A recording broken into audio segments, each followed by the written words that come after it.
এই ছাগলটা জোস তো, আশেপাশে কেউ আছে?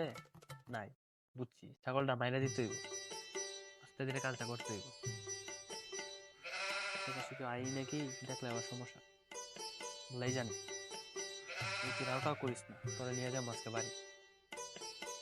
আস্তে ধীরে কাজটা করতে হইব যাতে কেউ না দেখে, কেউ না এলে বাসি।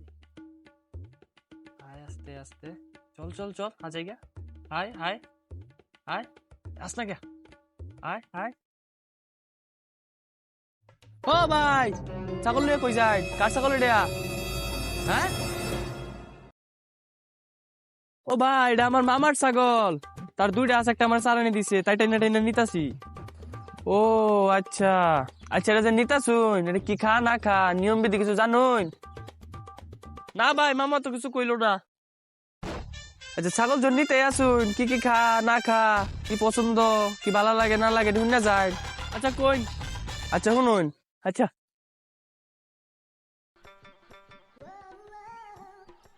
Coin coin.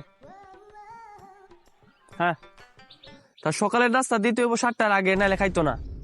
হ, তার নাস্তা হইতাছে ভাতের মারের সাথে 50 গ্রাম ভুসি, সাথে 1 টেবিল চামচ লবণ, বেশি হইলে খাইতো না।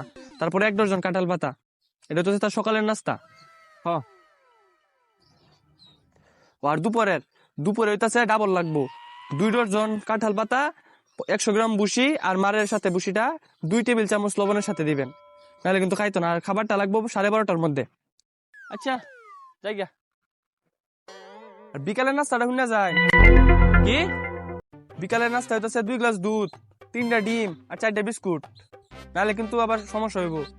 আর রাত্রে কিন্তু গ্যাস্ট্রিকের বড়ি খাওয়াইতে বলবেন না, 2টা গ্যাসের বড়ি লাগবো, আর একটু কিরমির ওষুধ, তারপরে হালকা একটু কিছু খাওয়াই দিবেন, 6টা কাঁঠাল পাতা, আর আর কিছু লাগবো না। আর রাত্রে কিন্তু ঘুম পাড়ানির গান লাগবো, ঘুম পাড়ানির গান না করলে ঘুমাইতো না। তবে শিল্পীর নাম কি? হইতাছে হিরো আলম। হিরো আলমের গান ছাড়া শুনতো না, ঘুমাইতো না, রাত্রে বেমরাইবো।